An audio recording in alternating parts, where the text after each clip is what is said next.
There was a shocking level of gun violence over the Independence Day weekend in Chicago. Assailants shot at least 30 people from Sunday afternoon to Monday morning, bringing the long weekend to a bloody close. In all, officials recorded 82 shootings from Thursday afternoon to Monday morning. 14 of those victims are dead. In recent years, Chicago authorities have been working to reverse the tide of gang-related violence that plagues the city. In 2012, Chicago was the only city in the nation to record more than 500 homicides. Michael Lansu is the editor of Homicide Watch Chicago, and he joins us from Chicago. Welcome to Arise America, Michael. You report on the homicides that happen in this city all the time, but I'm wondering, how shocked are you by these numbers over this holiday weekend? Well, in the past, the 4th of July weekend has seen a spike in murders and shootings. But the violence this weekend was at a level that is much higher than what we've seen previous weekends this summer. It's not uncommon here to have 3, 4, 5 people killed, 20, 30, 40 people shot in a single weekend. But this weekend, there was a 77-hour stretch where there were 71 people who were shot, and 11 of them died.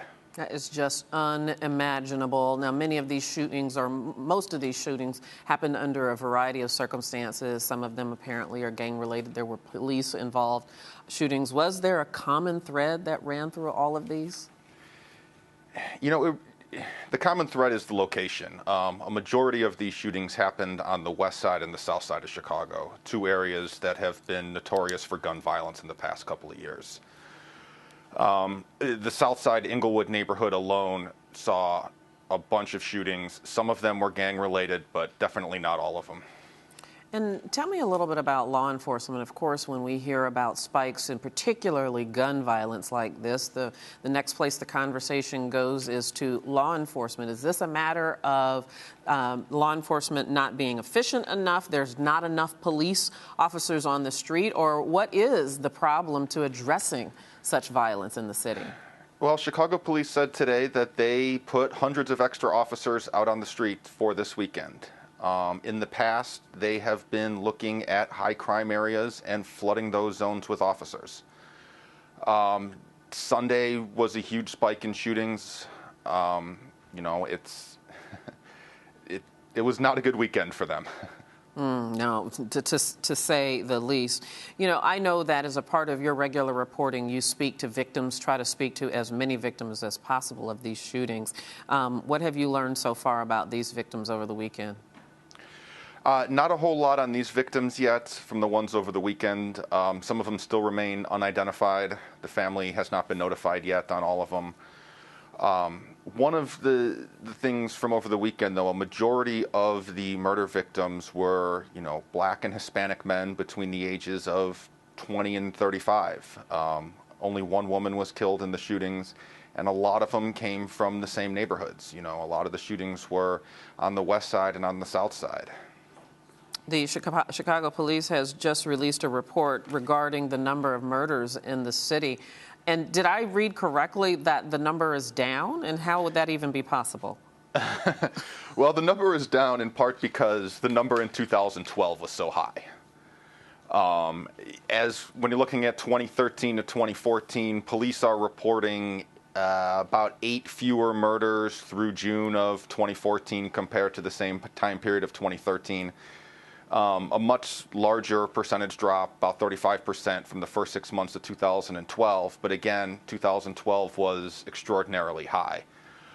While murders were down this year, though, police did report at the beginning of the month that shootings were up. There were more shootings in the first 6 months of this year than there were the 6 months of last year. Mm-hmm. And tell me about the residents in these neighborhoods. You said that's the one common thread, these two particular areas where most of this violence took place. How are the people?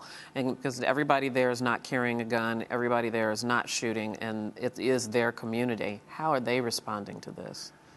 You know, especially after this weekend, we've seen a lot of outrage over the shootings. You know, it's something that obviously it differs block to block, family to family, but, you know, even when the victim is a gang member, you know, we still see the families of these people are still they're still going through a loss. They're still making funeral arrangements. They're still trying to find money to bury their son or their daughter. Mm-hmm. And tell me just a little bit more about these two communities in terms of, the level of poverty and other social pressures that are present in these environments. I mean, these are definitely areas that have high levels of poverty. The education there is, it's a lot of public schools where the students are going down there.